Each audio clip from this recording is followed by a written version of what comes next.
आप सभी को हनुमान जयंती की ढेर सारी हार्दिक शुभकामनाएं। मेरे साथ दिव्यानी राणा जी मौजूद हैं, स्वर्गीय बीजेपी नेता दविंदर सिंह राणा जी की बेटी।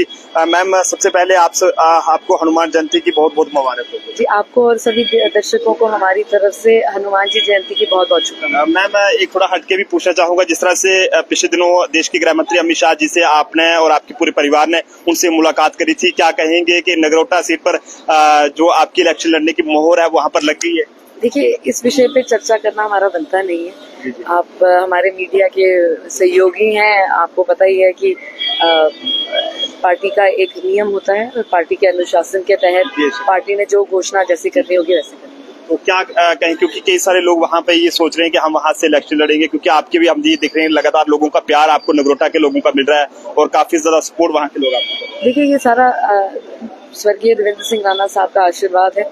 उनको लोगों से बहुत लगाव था और उनके लिए लोगों की सेवा करना ही उनकी जिंदगी का पूरा मकसद था। और हमारी कोशिश ये है कि जिस तरह से वो चलते थे, जिस मार्गदर्शक से वो चलते थे, हम भी चलना की कोशिश कर रहे हैं। और अगर देश एक डेमोक्रेटिक नेशन है और यहाँ पर सबको अपना हक है अपना पक्ष रखने का, और आने वाले चुनाव में लोगों की जो भी मर्जी है वो तो लोगों के हाथ में, जनता जनार्दन जिस तरह से कहते हैं, तो उस पर हम टिप्पणी नहीं करेंगे। पर हम ये जरूर कहेंगे कि लोगों की सेवा करने के लिए ही हम आगे बढ़े हैं और ऊपर वाले के आशीर्वाद से, आज हनुमान जयंती पे हनुमान जी के आशीर्वाद से और राणा साहब के आशीर्वाद से ही हम आगे बढ़ रहे हैं। और आगे जो भी जनता निर्णय लेती है उनका। यानी जी, नगरोटा के पूरे लोगों को जो है वो जो उम्मीदें उन्हें दविंदर सिंह राणा जी से थी, दविंदर सिंह राणा जी तो बदकिस्मती है कि आज वो इस दुनिया में नहीं है, लेकिन वो आपसे बहुत ज्यादा उम्मीदें रख रहे हैं। जी, हमारे लिए जो नगरोटा के लोग हैं वो हमारा परिवार है। हमने उनको, जब से हम बचपन से हम इन सबसे मिले हैं, हमारा एक पारिवारिक संबंध है उनके साथ, एक सियासी संबंध नहीं है। और अगर उम्मीद होती है तो परिवार वाले से ही उम्मीद होती है, तो हमें उम्मीद या इनकी उम्मीद पे खरे उतर जाए, हमारी जिंदगी का अब यही मकसद है। बहुत बहुत शुक्रिया हमारे साथ बातचीत करने के लिए और अपना कीमती वक्त देने के लिए। दविंदर सिंह राणा जी की बेटी दिव्यानी राणा जी हमारे साथ है और क्या कुछ इन्होंने कहा है वो अब आपने सुना है। हमारे साथ राजकुमार जी हैं। राजकुमार जी, सबसे पहले जय हनुमान जी की। आज बहुत बड़ा दिन है और जिस तरह से आप यहाँ पर काम कर रहे हैं काफी ज्यादा काबिल तारीफ है। सनातन को लगातार बढ़ावा दे रहे हैं, उसका प्रचार यहाँ पर कर रहे हैं। क्या कहेंगे आज के मौके पर? दिव्यानी राणा जी भी यहाँ पर पहुंचे थे मंदिर में आशीर्वाद लेने। देखिए, जो धर्म का होता है ना, वो पीढ़ी दर पीढ़ी चलता है। हम मुझे राणा साहब भी आते थे, उनकी बेटी भी आती है। जब भी कोई अच्छा दिन होता है वो दर्शन करने लिए आती है, आशीर्वाद भी हनुमान जी का लेती है। आज हनुमान जी का जन्मदिन है, पूरे भारतवर्ष में, पूरे विश्व में जहाँ जहाँ है लोग मना रहे हैं। और देखिए, कहते हैं ना, संकट ते हनुमान छुड़ावे, मन कम वचन ध्यान से लावे।